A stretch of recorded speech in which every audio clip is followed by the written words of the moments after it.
Saudara pemirsa, masyarakat Provinsi Papua Selatan, lebih khusus masyarakat Mari. Kembali dengan saya Urbanus Satekia Piolmen. Sebelum masyarakat nonton video penolakan, saya mau sampaikan. Saat ini ada masyarakat yang saya mendengarkan, masyarakat salahkan saya. Seakan-akan perusahaan sponsor saya. Dalam arti begini, saya seorang jurnalis Papuan Voices. Komunitas Papuan Voices ini dia bersuara tentang manusia dan alam Papua itu jelas. Sehingga saya mau katakan sebelum kamu nonton video penolakan dari masyarakat BBCam. Saya secara pribadi, secara komunitas kami kerja dengan jujur, ikhlas, secara profesional. Kami tidak akan pernah mendapatkan yang namanya uang. Tapi kalau kerinduan masyarakat, harapan masyarakat seperti model apa, kami Papuan Voices harus hadir dan menyampaikan secara transparan. Sehingga bisa melahirkan sebuah solusi secara baik. Saya mau kasih tahu, perusahaan yang ada masuk di Wanam ini, saya mau kasih tahu masyarakat, kamu dengar. Saat ini memang benar, saya bersama Bapak John, saya mendokumentasikan apa yang Bapak ngomong, apa yang Bapak lakukan saat ini seperti apa. Saya dokumentasi jelas. Secara profesional, secara anak asli yang mengerti tentang perfilman. Sehingga saya mendokumentasikan perjalanan Bapak. Lagi pula kalau kita punya pejabat intelektual Marin atau Papua lain, kalau ingin untuk saya mendokumentasikan, saya secara pribadi dan secara komunitas, kami sangat terbuka. Kami tidak mau ada konflik antara orang Papua dengan orang Papua, tokoh Papua dan tokoh Papua, intelektual Papua dan intelektual Papua.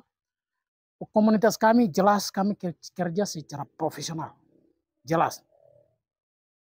Seperti itu. Saya mau kasih tahu.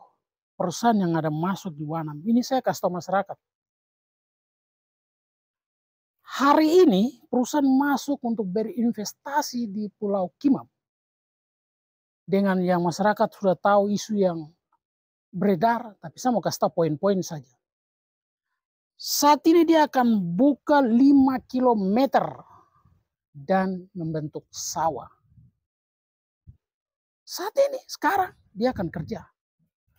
Yang berikut, perusahaan ini dia akan lakukan yang namanya jalan. Jalan itu ada 2 jalan.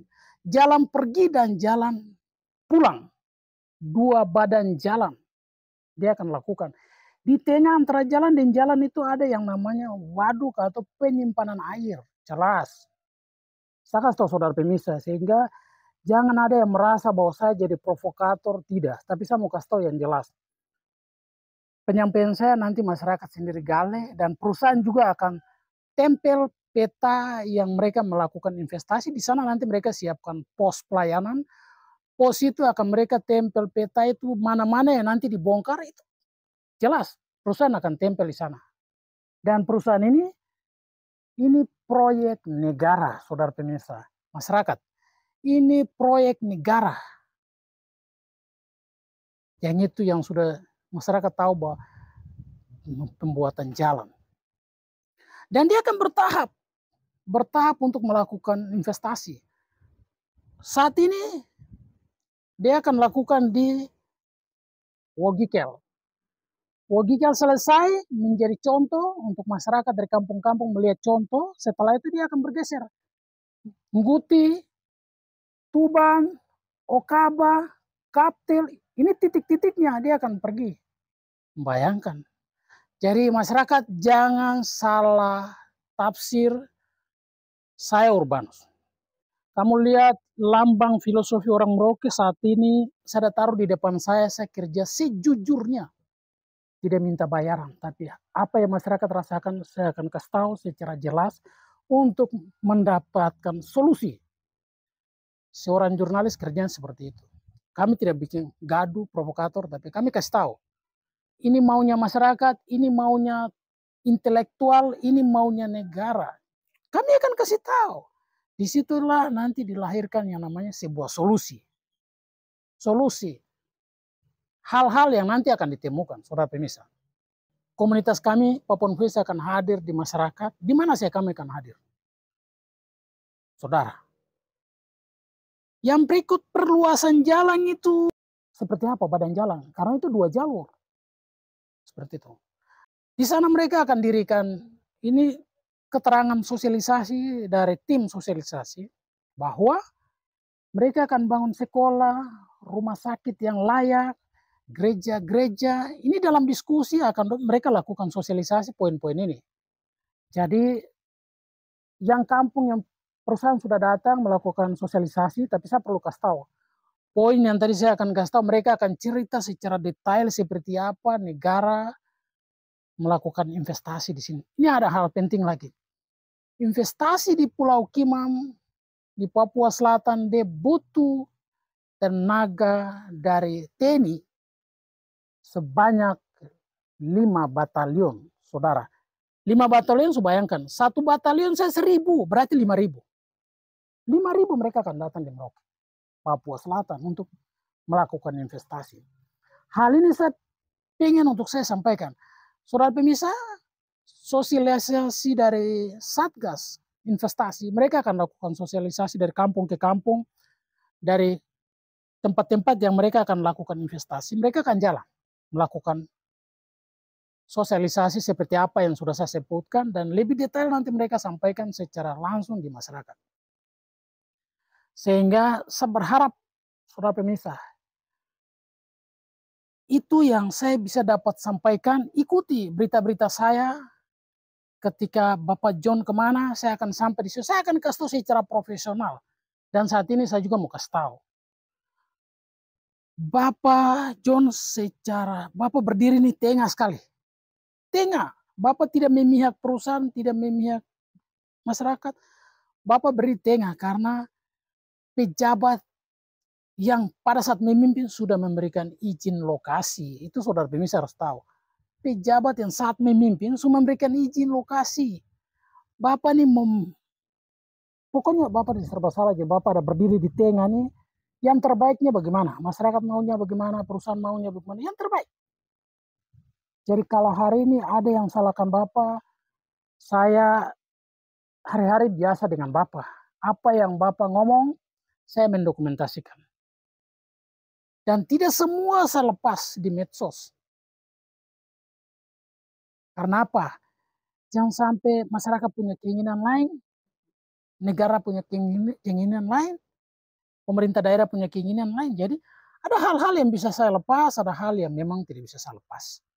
Sehingga bisa mendapatkan yang namanya sebuah solusi yang tepat untuk sama-sama bisa berimbang antara perusahaan, negara, masyarakat bisa berimbang. Saudara pemirsa, kita ikuti video penolakan dari masyarakat.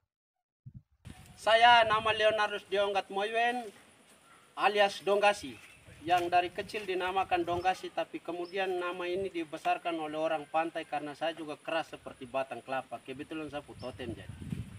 Saya sama-sama masyarakat di kampung Bibi Kem. Mereka ketika dengar ini setiap hari bangun pagi, mereka hanya cuma bicara hal ini saja sampai tidak bisa kerja. Pusing ini perusahaan ini dia mau bunuh kita lagi kah? Karena mereka sudah punya pengalaman terlalu banyak. Mulai dari perusahaan Jayanti Group, pindah Dewi Karya sama, datang MAM, dan kita dengar-dengar lagi mereka katakan bahwa di Bio, di mana-mana semua tanah malin besar ini sudah hancur, tinggal sisa di Makleo. Jadi Makleo dan Kimam. Jadi kalau sampai ini tanah, makanya saya mau tanya masyarakat ini, betulkah karena saya dengar-dengar kamu tolak? Betulkah kamu tolak? Tolak, tolak, tolak. Tapi saya dengar itu perusahaan dia datang itu, katanya dia bilang itu dia nanti kasih sekolah anak-anak. Bagaimana? Kenapa sampai kamu tolak? Dari pihak perusahaan ini, kami mau tanya, datangnya perusahaan ini artinya kami menderita selama. Jadi mungkin dari perusahaan Bapak kita hanya tunggu anak-anak saja, kita generasi ini. mungkin mereka bisa sekolah, mungkin orang bisa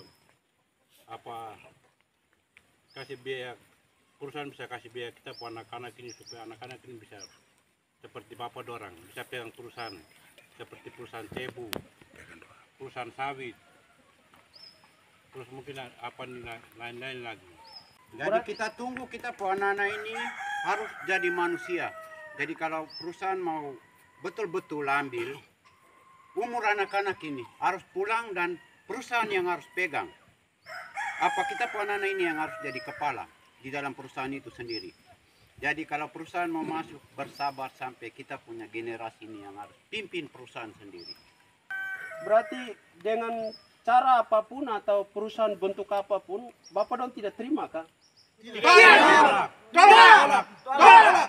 Oh ya, jadi berarti ada tunggu anak-anak ini, berarti Bapak dong harus kasih sekolah anak-anak ini, pemerintah petugas harus kasih sekolah sampai dong harus jadi profesor, doktor, sampai bisa pegang perusahaan baru dong terima. Dong mau itu dong punya mereka mau itu anak-anak ini harus jadi orang besar dong yang harus pimpin perusahaan sendiri baru bisa buka. Tanah ini baru bisa diserahkan. Karena dong pengalaman tadi Bapak Anton katakan bahwa ini sudah pengalaman perusahaan perusahaan kelapa sawit, ikan, dong tipu-tipu begitu sampai akhirnya tidak ada apa-apa. Hari ini kita ada miskin, bisa lihat di kiri kanan tidak ada rumah. Don tipu-tipu kita mau bikin rumah, jadi sekarang don tidak mau terima apa-apa. Mereka katakan di sini bahwa tunggu anak-anak yang ini. Don jadi profesor, doktor, master, MM, MTI, semua pangkat yang master teknik semua. Don bisa buat kewali belanga, kursi plastik, seng baru bisa terima supaya nanti don sendiri yang bikin pabrik di sini. Betul kah? Betul! Jadi dengan tegas mereka katakan berapa kali saya tanya, don tetap bahasa yang sama saja tolak. Jadi mungkin pemerintah dan perusahaan kamu tunggu anak-anak yang ini, hanya itu saja. Pesanan dari saya Leonarus Deonggat Moywen alias Donggasi dari Kampung Bibikem, ini sapu masyarakat, saya lahir besar kecil di sini. Terima kasih.